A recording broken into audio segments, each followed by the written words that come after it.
Welcome to RJ Selim True Horror Stories. নিশিরাতের যাত্রী, অভিশপ্ত সেই রিকশা, কুয়াশাচ্ছন্ন সেই রাত। এই গল্পটি শোনার আগে নিজের মনের ভেতর সাহস জুগিয়ে নিন। তো চলুন শুরু করা যাক। রাত তখন প্রায় 1:45। ঢাকা শহরের ব্যস্ততা এখন নিস্তব্ধতায় রূপ নিয়েছে। মোড়ে মোড়ে দু একটা ল্যাম্পপোস্ট জ্বললেও তার আলো কুয়াশার চাদর ভেদ করে নিচে পৌঁছাতে পারছে না। এই ঘন কুয়াশার ভেতরেই রিকশার প্যাডেলে অবিরাম চাপ দিয়ে যাচ্ছিলেন বৃদ্ধ হাশেম মিয়া। বয়স 60 কোঠায় হলেও পেটের দায়ে এই মাঝরাতেও তাকে রাস্তায় থাকতে হয়। হাশেম মিয়ার রিকশাটা পুরনো, প্যাডেল মারলে একটা অদ্ভুত কিরকির শব্দ হয়, যা রাতের এই নিস্তব্ধতায় আরও ভয়াবহ শোনায়। আজকের রাতটা অন্য দিনের চেয়ে আলাদা। বাতাসের মধ্যে একটা ভেজা মাটির গন্ধ, যেন কোথাও অনেক পুরনো কোনো কবর খুঁড়া হয়েছে। হাশেম মিয়া শাহবাগ মোড়ের কাছে রিকশা থামিয়ে একটু বিড়ি ধরালেন। ঠিক সেই মুহূর্তে তিনি অনুভব করলেন তার ঠিক পেছনে কেউ একজন দাঁড়িয়ে আছে, অথচ আশেপাশে কোনো জনমানবের চিহ্ন নেই। যাবেন? একটি নারী কণ্ঠ। হাশেম মিয়া চমকে উঠলেন। কণ্ঠস্বরটি এতই শীতল যে তার গায়ের লোম খাড়া হয়ে গেল। পেছনে তাকিয়ে দেখলেন এক নারী দাঁড়িয়ে আছেন, পরনে সাদা শাড়ি, কিন্তু কুয়াশার কারণে মুখটা পরিষ্কার দেখা যাচ্ছে না। তিনি শুধু লক্ষ্য করলেন মেয়েটির গায়ের রং অস্বাভাবিক ফ্যাকাশে। কই যাইবেন মা? হাশেম মিয়া তামতা আমতা করে জিজ্ঞেস করলেন। আজিমপুর কবরস্থানের শেষ গেট। যাবেন? হাশেম মিয়ার ভেতরটা কুঁকড়ে গেল। এই মাঝরাতে আজিমপুর কবরস্থান, কিন্তু হাতে একদম টাকা নেই। তাই ভয়কে জয় করে বললেন, উঠেন মা। যাত্রী রিকশায় বসার সাথে সাথেই রিকশাটা যেন অস্বাভাবিক ভারী হয়ে গেল। হাশেম মিয়া প্যাডেল মারতে গিয়ে হিমশিম খাচ্ছেন। মনে হচ্ছে তিনি রিকশা নয়, আস্ত একটা পাথরের পাহাড় টেনে নিয়ে যাচ্ছেন। রিকশার চাকা থেকে সেই কিরকির শব্দটা এখন আর হচ্ছে না, বদলে কেমন যেন একটা কান্নার সুর ভেসে আসছে। রিকশা যখন নীলক্ষেতের মোড় পার হচ্ছে, তখন হাশেম মিয়া লক্ষ্য করলেন চারপাশটা একদম অন্ধকার হয়ে গেছে। রাস্তার ল্যাম্পপোস্টগুলো একে একে নিভে যাচ্ছে। তিনি রিকশার হুড তোলার আয়না দিয়ে পেছনের যাত্রীকে দেখার চেষ্টা করলেন, কিন্তু আয়নায় তিনি যা দেখলেন তাতে তার রক্ত হিম হয়ে গেল। রিকশার পেছনের সিট একদম খালি, অথচ তিনি স্পষ্ট অনুভব করছেন পেছনে কেউ বসে আছে এবং রিকশার ভার কমছে না। মা, আপনি কি আছেন? হাশেম মিয়ার গলা কাঁপছে। কোনো উত্তর নেই, শুধু বাতাসের শো শো শব্দ। হাশেম মিয়া সাহস করে একবার ঘাড় ঘুরিয়ে পেছনে তাকালেন। যাত্রী সেখানেই বসে আছে, কিন্তু মাথাটা নিচু করা, লম্বা চুলগুলো তার মুখ ঢেকে রেখেছে। অদ্ভুত ব্যাপার হলো, এতক্ষণ রিকশা চললেও যাত্রীর চুলে বা শাড়িতে বাতাসের কোনো প্রভাব নেই, সব একদম স্থির। ঠিক এই সময় হাশেম মিয়ার কানে ভেসে এলো এক অদ্ভুত শব্দ, চিবানোর শব্দ, যেন কেউ খুব তৃপ্তি করে কাঁচা মাংস চিবিয়ে খাচ্ছে। সেই সাথে একটা তীব্র পচা গন্ধ তার নাকে ধাক্কা দিল। হাশেম মিয়ার মনে হলো তিনি আজ আর বাড়ি ফিরতে পারবেন না। রিকশা এখন আজিমপুর কবরস্থানের প্রাচীরের কোল ঘেঁষে চলছে। দেওয়ালের ওপাশ থেকে ডানা ঝাপটানোর শব্দ আসছে। হাশেম মিয়া দেখলেন কবরস্থানের গেটের সামনে একটা ছায়া মূর্তি দাঁড়িয়ে আছে। সেটা মানুষের মতো দেখতে হলেও উচ্চতা প্রায় 10 ফুট। যাত্রী হঠাৎ ফিসফিস করে বলে উঠল, থামুন, আমার গন্তব্য চলে এসেছে। হাশেম মিয়া ব্রেক কষলেন। রিকশা থামার সাথে সাথে যাত্রী নেমে পড়লেন। হাশেম মিয়া ভয়ে ভয়ে ভাড়ার জন্য হাত বাড়ালেন, কিন্তু যাত্রী যখন তার দিকে তাকালেন, হাশেম মিয়ার চিৎকার গলায় আটকে গেল।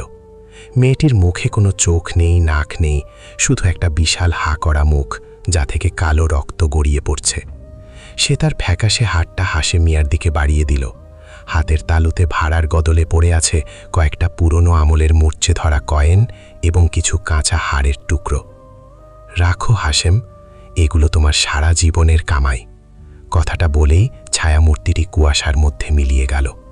হাশেম মিয়া জ্ঞান হারালেন। পরদিন সকালে পুলিশ তাকে রিকশার উপর অচেতন অবস্থায় পায়, কিন্তু আশ্চর্যের বিষয় হলো হাশেম মিয়ার রিকশার পেছনের সিটটা ছিল একদম ভেজা, যেন সেখানে অনেকক্ষণ ধরে বরফ রাখা ছিল। আর সেই সিটের ওপর পড়েছিল একটি সাদা শাড়ির ছেঁড়া অংশ, যা থেকে তখনও পচা গন্ধ আসছিল।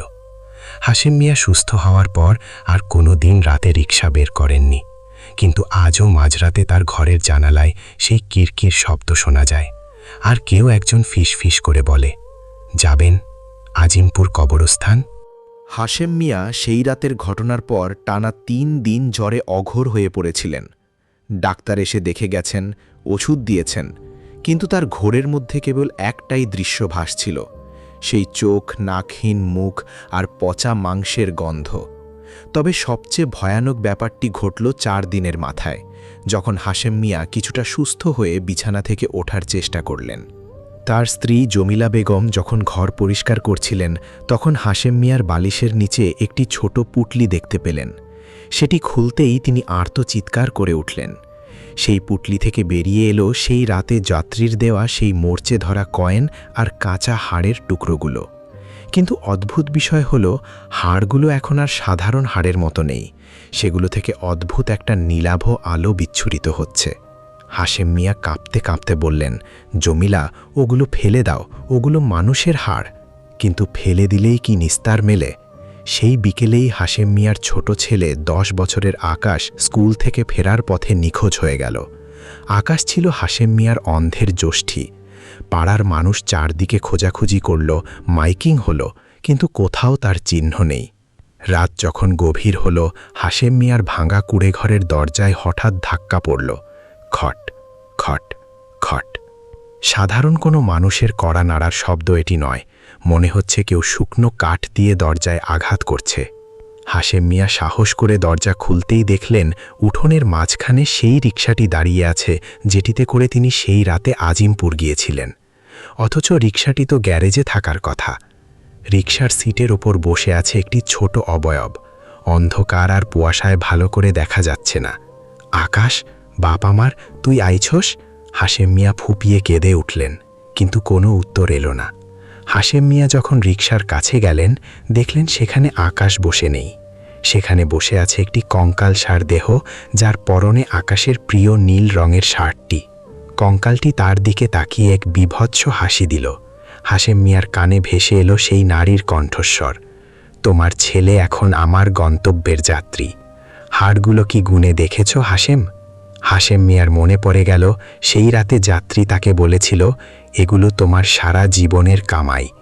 তিনি বুঝতে পারলেন এটি কেবল একটি ভৌতিক ঘটনা নয়, বরং কোনো পুরনো পাপের প্রায়শ্চিত্ত। ঠিক সেই মুহূর্তে পাড়ার মসজিদের মুয়াজ্জিন সাহেব আজান দিতে শুরু করলেন। আজানের শব্দ শোনার সাথে সাথে রিকশা আর সেই কঙ্কালটি বাতাসের মতো মিলিয়ে গেল, কিন্তু রেখে গেল আকাশের একটি জুতো যা রক্তে ভেজা। হাশেম মিয়া পরদিন ভোরেই ছুটে গেলেন আজিমপুর কবরস্থানের সেই শেষ গেটে। দিনের আলোতেও জায়গাটা কেমন যেন থমথমে। তিনি সেখানে গিয়ে দেখতে পেলেন গেটের পাশের এক পুরনো কবরের ওপর একটি ছোট গর্ত খুঁড়া হয়েছে। সেই গর্তের ভেতরে উকি দিতেই হাশেম মিয়ার কলিজা শুকিয়ে গেল। সেখানে পড়ে আছে তার ছেলের স্কুল ব্যাগ আর সেই পুরনো আমলের মরচে ধরা কয়েনগুলো। এখন প্রশ্ন হলো, সেই নিশিরাতের যাত্রী আসলে কে ছিল? হাশেম মিয়ার সাথে তার কিসের শত্রুতা?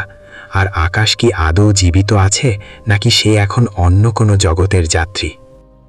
আজিমপুর কবরস্থানের সেই রহস্যময় গর্তের সামনে দাঁড়িয়ে হাশেম মিয়ার মনে হল তার পায়ের নিচ থেকে মাটি সরে যাচ্ছে। ছেলের স্কুল ব্যাগটা হাতে নিতেই ভেতর থেকে একটা তীব্র শীতল স্রোত তার শির দ্বারা বেয়ে নেমে গেল। ব্যাগের ভেতরে শুধু বই খাতা নয়, একটা ছোট চিরকুট পাওয়া গেল। তাতে রক্তবর্ণের অক্ষরে লেখা, বাবার পাপের বোঝা ছেলেই বয়। হাশেম মিয়া ধপাস করে কবরের পাশে বসে পড়লেন। তার মনে পড়ে গেল প্রায় 25 বছর আগের এক ঝোড়ো রাতের কথা। তখন তিনি যুবক, রক্ত গরম। রিকশা নয়, তখন তিনি এক জমিদারের প্রাইভেট গাড়ি চালাতেন। সেই রাতে নেশার ঘরে গাড়ি চালাতে গিয়ে তিনি এক পথচারী নারীকে চাপা দিয়েছিলেন। নারীটি সন্তান সম্ভবা ছিল।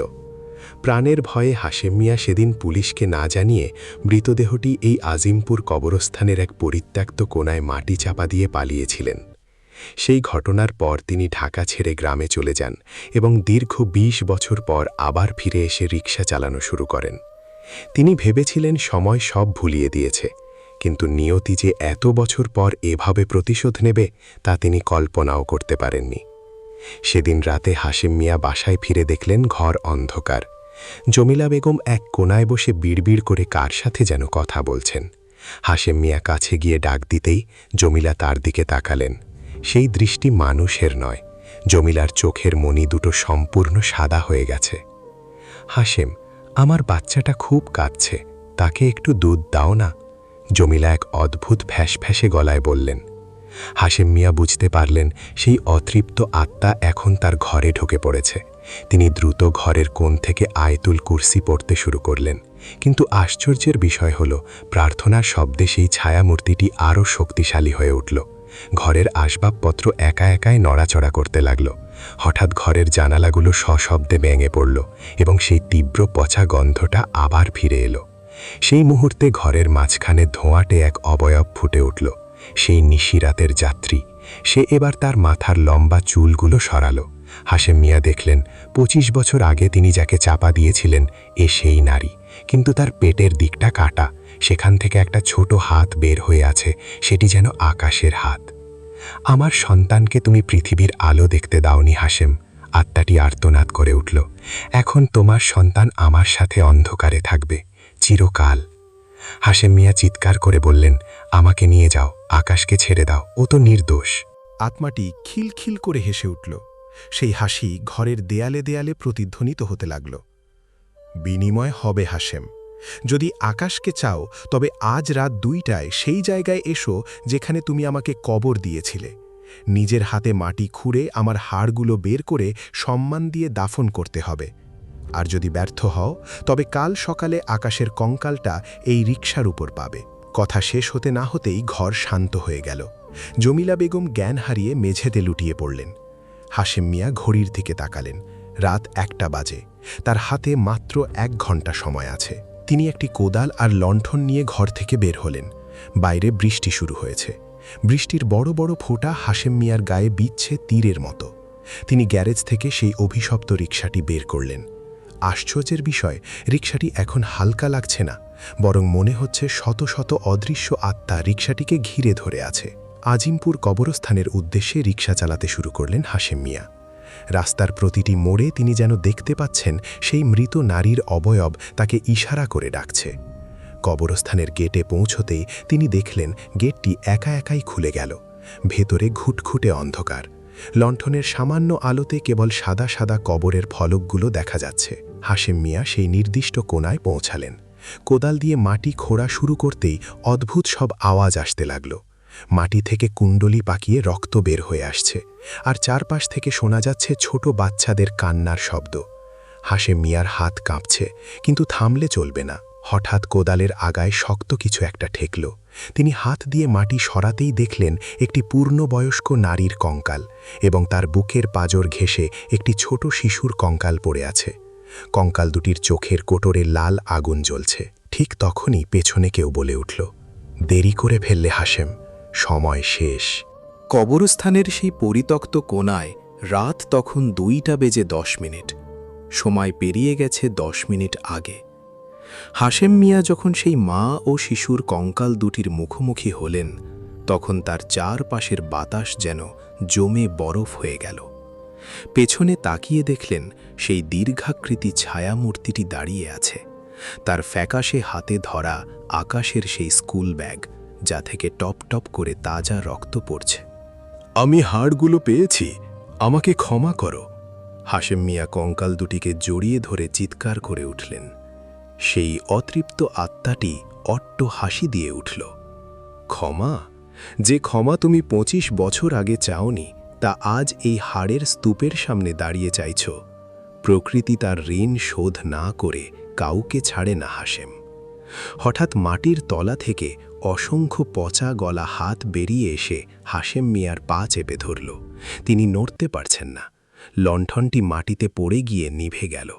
এখন শুধু সেই কঙ্কালের চোখের কোটর থেকে বের হওয়া লালচে আলোই ভরসা। আত্মাটি ধীরে ধীরে হাশেম মিয়ার দিকে এগিয়ে এলো। তার লম্বা নখগুলো হাশেম মিয়ার গলার কাছে আসতেই তিনি অনুভব করলেন এক চরম শীতলতা। আকাশ কোথায়? ওকে ছেড়ে দাও, হাশেম মিয়া শেষবারের মতো মিনতি করলেন। আত্মাটি ইশারায় একটি পুরনো শ্যাওলা ধরা কবরের দিকে আঙুল দেখালো।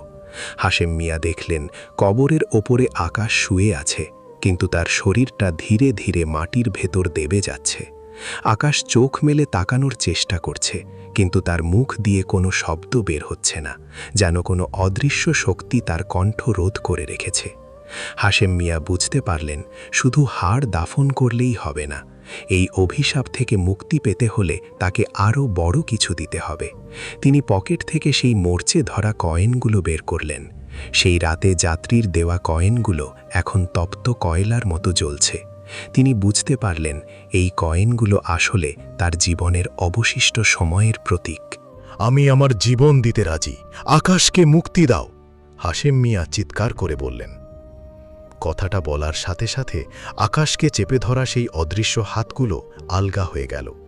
আকাশ এক ঝটকায় মাটি থেকে উঠে এলো এবং ভয়ার্ত চোখে তার বাবার দিকে তাকালো। আত্মাটি তখন হাশেম মিয়ার কানে ফিসফিস করে বলল, রক্তের বদলে রক্ত, প্রাণের বদলে প্রাণ। আজ থেকে এই রিকশার প্যাডেল তুমি ঘোরাবে হাশেম, কিন্তু কোনো জ্যান্ত মানুষের জন্য নয়, এই অন্ধকার জগতের ছায়াদের জন্য। এক তীব্র ঝোড়ো বাতাস বইতে শুরু করল। আকাশের চোখের সামনেই তার বাবা ধীরে ধীরে ধোঁয়ায় পরিণত হতে লাগলেন। হাশেম মিয়া তার ছেলেকে শেষবারের মতো ইশারা করলেন পালিয়ে যাওয়ার জন্য। আকাশ কাঁদতে কাঁদতে কবরস্থানের গেটের দিকে দৌড় দিল। পেছনে তাকিয়ে এসে দেখল কুয়াশার ভেতর তার বাবা রিকশার সিটে বসে আছেন, আর তার পেছনে বসে আছে সেই সাদা শাড়ি পরা নারী। রিকশাটি ধীরে ধীরে মাটি ভেদ করে নিচে নেমে যাচ্ছে। পরদিন সকালে আজিমপুর কবরস্থানের দারোয়ান একটি অদ্ভুত দৃশ্য দেখল। পরিত্যক্ত সেই জায়গায় দুটি কঙ্কাল খুব সুন্দরভাবে দাফন করা হয়েছে, আর তার উপরে পড়ে আছে হাশেম মিয়ার সেই পুরনো রিকশার একটা চাকা। আকাশকে যখন পুলিশ উদ্ধার করল, সে তখন কথা বলার শক্তি হারিয়ে ফেলেছে। তার হাতের তালুতে শক্ত করে ধরা ছিল একটি পুরনো আমলের মরচে ধরা কয়েন। সেই ঘটনার পর থেকে আজিমপুর এলাকায় মাঝরাতে কোনো রিকশা চলতে দেখা যায় না, কিন্তু স্থানীয়রা বলে কুয়াশাচ্ছন্ন রাতে আজও নাকি একটি রিকশার কিরকির শব্দ শোনা যায়। কেউ যদি ভুল করে সেই রিকশায় ফিরে তাকায়, তবে সে দেখতে পায় এক বৃদ্ধ রিকশা চালক এক নারী আর শিশুকে নিয়ে অন্ধকারের দিকে মিলিয়ে যাচ্ছে। লোকে বলে হাশেম মিয়া আজও সেই ঋণ শোধ করে যাচ্ছেন। তিনি এখন নিশিরাতের সেই চিরস্থায়ী যাত্রী, যার গন্তব্য কোনোদিন শেষ হয় না। হাশেম মিয়ার নিখোঁজ হওয়ার ঘটনার পর 10টি বছর কেটে গেছে। আকাশ এখন যুবক। সেই রাতের স্মৃতি সে তার মস্তিষ্কের কোনো এক অন্ধকার কোঠায় বন্দি করে রেখেছে। কথা বলার শক্তি সে ফিরে পেয়েছে ঠিকই, কিন্তু রাতের অন্ধকার আজও তাকে তাড়া করে ফেরে। আজিমপুর এলাকায় তারা এখন আর থাকে না, কিন্তু নিয়তি মানুষকে তার শিকড়ে ফিরিয়ে আনে। আকাশ এখন বড় একটা কুরিয়ার কোম্পানিতে কাজ করে। একদিন অফিসের কাজে তাকে খুব দেরি করে ফিরতে হলো। ভাগ্যের পরিহাসে সেদিনও ছিল ঘন কুয়াশাচ্ছন্ন এক রাত। আকাশ যখন রিকশা না পেয়ে হাঁটতে শুরু করল, হঠাৎ তার কানে এলো সেই অতি পরিচিত শব্দ, কিরকির কিরকির। রাস্তার এক কোণ থেকে একটি পুরনো রিকশা ধীর লয়ে তার দিকে এগিয়ে আসছে। আকাশের বুকের ধুকপুকানি বেড়ে গেল। রিকশাটি তার সামনে এসে থামল। চালকের মাথায় একটা পুরনো গামছা পেঁচানো, মুখটা নিচু করা। যাবেন মামা? চালকের কণ্ঠস্বরটা যেন পাতাল থেকে উঠে আসছে। আকাশের ভেতরে কে যেন বলে উঠল, এই রিকশায় উঠো না। কিন্তু তার পা দুটো যেন নিজের নিয়ন্ত্রণে নেই। সে যান্ত্রিকভাবে রিকশায় গিয়ে বসল। রিকশা চলতে শুরু করতেই আকাশ লক্ষ্য করল চারপাশের চেনা শহরটা বদলে যাচ্ছে। রাস্তাগুলো যেন অনেক বেশি দীর্ঘ হয়ে যাচ্ছে, আর ঘরবাড়িগুলো কুয়াশায় বিলীন হয়ে যাচ্ছে। হঠাৎ চালক কথা বলে উঠল, আকাশ, কয়েনটা কি আজও তোর কাছে আছে? আকাশের সারা শরীর হিম হয়ে গেল। এই কণ্ঠস্বর, এই ডাক। সে কাঁপা কাঁপা গলায় বলল, আপনি কে? আমার নাম জানলেন কি করে? চালক ধীরে ধীরে তার ঘাড় ঘুরিয়ে তাকালো। আকাশের চিৎকার করার শক্তিটুকুও হারিয়ে গেল। রিকশা চালকের জায়গায় বসে আছে তার বাবা হাশেম মিয়া, কিন্তু তার সারা শরীরে কোনো মাংস নেই, শুধু হাড়ের কাঠামো। চোখের কোটরে সেই একই লাল আগুন জ্বলছে। বাবা, তুমি? আকাশ টুকরে কেঁদে উঠল। আমি তোর জন্যেই অপেক্ষা করছিলাম আকাশ। রক্তের ঋণ কেবল এক প্রজন্ম দিয়ে শেষ হয় না। ওই নারী তার সন্তানকে হারিয়েছে, আর আমি আমার বংশকে এই অন্ধকারের যাত্রী করেছি। আকাশ দেখল তার নিজের হাতগুলো ধীরে ধীরে ফ্যাকাশে হয়ে যাচ্ছে, তার নখগুলো লম্বা হয়ে যাচ্ছে। সে রিকশার সিট থেকে নামার চেষ্টা করল, কিন্তু দেখল তার পা দুটো সিটের সাথে মিশে গেছে। রিকশার পেছনের সিটে তখন সেই সাদা শাড়ি পরা নারী আবির্ভূত হলেন। তার কোলে এখন একটি কঙ্কাল শিশু। নারীটি আকাশের দিকে তাকিয়ে এক বৈশাচিক তৃপ্তির হাসি দিল। আজ থেকে তুই রিকশা চালাবি আকাশ, আর তোর বাবা হবে যাত্রী। এভাবেই এই চক্র চলতে থাকবে। নারীটি ফিস ফিস করে বলল। ভোরের আলো ফোটার ঠিক আগে টহল পুলিশ আজিমপুর কবরস্থানের গেটের সামনে একটি পুরনো রিকশা পরিত্যক্ত অবস্থায় পড়ে থাকতে দেখল। রিকশার প্যাডেলে একটি নীল রঙের শার্টের টুকরো আটকে আছে, যেটি আকাশ সেদিন পড়েছিল। আর রিকশার সিটের ওপর পড়ে আছে সেই মরচে ধরা পুরনো কয়েনটি, যা এখন 2 টুকরো হয়ে গেছে। এলাকার মানুষ বলে এখন নাকি মাঝে মাঝে দুজন রিকশা চালককে দেখা যায়, একজন বৃদ্ধ আর একজন যুবক। তারা একে অপরের পরিপূরক। যখন বৃদ্ধ ক্লান্ত হয়, যুবক প্যাডেল মারে, আর যখন যুবক ক্লান্ত হয়, বৃদ্ধ রিকশা টানে। তারা কোনো জ্যান্ত যাত্রী নেয় না, তারা কেবল সেই সব আত্মাদের খোঁজে ঘরে, যারা 25 বছর আগের সেই অন্যায়ের সাক্ষী ছিল। শহরের নিস্তব্ধ রাতে আজও যদি কেউ রিকশার কিরকির শব্দ শোনে, তবে সে দ্রুত ঘরে ফিরে যায়, কারণ সবাই জানে নিশিরাতের এই যাত্রীরা কোনো গন্তব্যে পৌঁছানোর জন্য নয়, বরং নতুন কোনো সঙ্গীকে তাদের সঙ্গী করার জন্য হন্যে হয়ে ঘুরে বেড়াচ্ছে। আকাশের নিখোঁজ হওয়ার পর আজিমপুর এলাকায় এক ভয়াবহ স্তব্ধতা নেমে আসে। কিন্তু গল্পের শেষ এখানেই নয়। আজিমপুর কবরস্থানের সেই পুরনো গোরখোদক বৃদ্ধ রহমত চাচা, যিনি গত 40 বছর ধরে এই গোরস্থানে মৃতদেহ দাফন করছেন, তিনি এক অমাবস্যার রাতে যা দেখলেন তা শুনলে যে কারো রক্ত হিম হয়ে যাবে। রহমত চাচা সেই রাতে কবরস্থানের শেষ গেটের কাছে বসে তসবিহ পড়ছিলেন। হঠাৎ কুয়াশা চিরে সেই অতি পরিচিত কিরকির শব্দ শোনা গেল। তিনি দেখলেন গেটের সামনে দাঁড়িয়ে আছে সেই জীর্ণ রিকশাটি, কিন্তু এবার রিকশাটিতে কোনো চালক নেই। রিকশাটি যেন নিজেই নিজের শক্তিতে চলছে। রিকশার পেছনে বসে আছে সেই ছায়ামূর্তি নারী, যার কোলে এখন একটি জীবন্ত মানুষের মতো দেখতে শিশু। রহমত চাচা খেয়াল করলেন শিশুটির চেহারা অবিকল আকাশের মতো। হঠাৎ রিকশার নিচ থেকে মাটি ফেটে তপ্ত ধোঁয়া বের হতে লাগল। হাশেম মিয়া আর আকাশের ছায়ামূর্তি কুয়াশা থেকে দানা বেঘে রিকশার সামনে এসে দাঁড়াল। তাদের চোখে কোনো মায়া নেই, কোনো আকুতি নেই, আছে শুধু এক অনন্ত শূন্যতা। নারীটি এবার রিকশা থেকে নামল। তার পায়ের নিচে মাটি নয়, যেন এক অতল গহ্বর তৈরি হল। সে হাশেম মিয়ার দিকে তাকিয়ে হাত বাড়িয়ে দিল। সেই হাতে ধরা ছিল 20 বছর আগের সেই দুমড়ে যাওয়া গাড়ির চাবি, যা হাশেম মিয়া দুর্ঘটনার পর ড্রেনে ফেলে দিয়েছিলেন। তোমার দণ্ড শেষ হয়েছে হাশেম, নারীটি এক গমগমে গলায় বলল। কিন্তু এই রিকশাটি এখন এই শহরের অভিশপ্ত সাক্ষী হয়ে থাকবে। যতদিন মানুষ রাতের অন্ধকারে পাপ করবে, ততদিন এই রিকশা তাদের পথ আটকে দাঁড়াবে। মুহূর্তের মধ্যে এক প্রচণ্ড বজ্রপাত হল। রহমত চাচা দেখলেন হাশেম মিয়া, আকাশ এবং সেই নারী এক বিশাল অগ্নিপিণ্ডের মতো বাতাসের সাথে মিশে গেলেন। কিন্তু রিকশাটি সেখানেই দাঁড়িয়ে রইল। অদ্ভুত ব্যাপার হল, রিকশার গায়ে এখন আর কোনো মরিচা নেই, সেটি একদম নতুনের মতো চকচক করছে। রিকশার হুডের ওপর লাল অক্ষরে লেখা ফুটে উঠল, পাপের যাত্রী। পরদিন সকালে পুলিশ সেই জায়গায় গিয়ে কোনো রিকশা বা মানুষের চিহ্ন পেল না। শুধু মাটির ওপর গভীরভাবে বসে যাওয়া রিকশার চাকার দাগ পাওয়া গেল, যা আজিমপুর কবরস্থানের ভেতরের দিকে চলে গেছে এবং এক জায়গায় গিয়ে হুট করে শেষ হয়ে গেছে। শহরের বৃদ্ধরা বলে আজও নাকি খুব বৃষ্টির রাতে শাহবাগ বা নীলক্ষেত মোড়ে একটি খালি রিকশা দাঁড়িয়ে থাকতে দেখা যায়, কোনো পথচারী যদি খুব বিপদে পড়ে বা ভুল করে সেই রিকশায় উঠতে চায়, তবে সে দেখতে পায় রিকশার সিটে রাখা একটি পুরনো আমলের মরচে ধরা কয়েন। আর যারা সেই কয়েন স্পর্শ করে তারা আর কোনোদিন ঘরে ফিরে আসে না। তারা হয়ে যায় নিশি রাতের সেই অনন্ত যাত্রার সঙ্গী। হাশেম মিয়া আর আকাশের দেখা আর কেউ পায়নি। তবে লোকে বলে মাঝরাতে কবরস্থানের দেওয়ালের ওপাশ থেকে আজও রিকশার বেলের শব্দ শোনা যায়, টুংটাং টুংটাং, যেন বাবা আর ছেলে মিলে কোনো নতুন পাপীকে তাদের গন্তব্যে নিয়ে যাওয়ার সংকেত দিচ্ছে।